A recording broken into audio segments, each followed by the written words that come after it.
All right, let's talk about something that's, well, a little heavy but super important: objectification theory.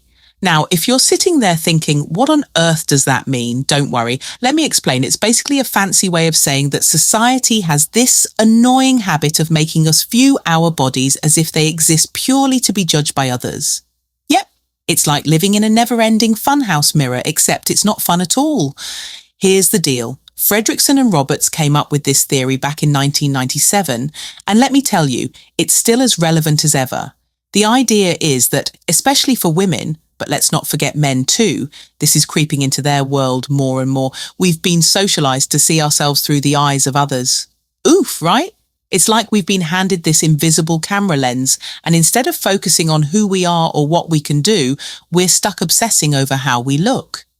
And here's where it gets even trickier. This isn't just an occasional thing, like glancing in the mirror before a big night out. Oh no, it's constant. It's a process called body surveillance.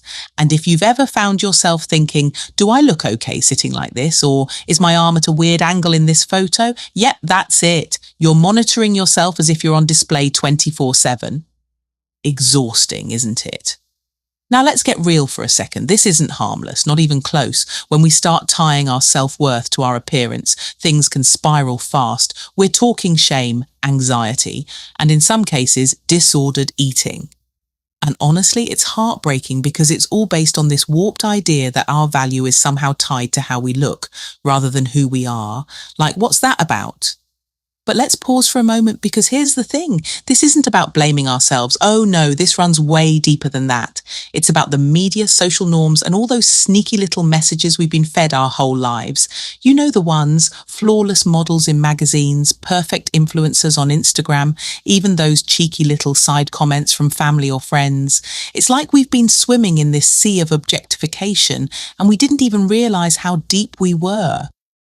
So what can we do about it? Well, first off, let's call it out. Let's name it. Because once you see it for what it is, you can start to push back. Remind yourself that your worth isn't tied to the size of your jeans or the angle of your selfie. You're so much more than that.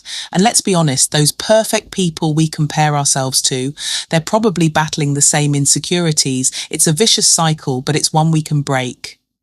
And here's a little takeaway for you. Next time you catch yourself spiraling into body surveillance mode, stop.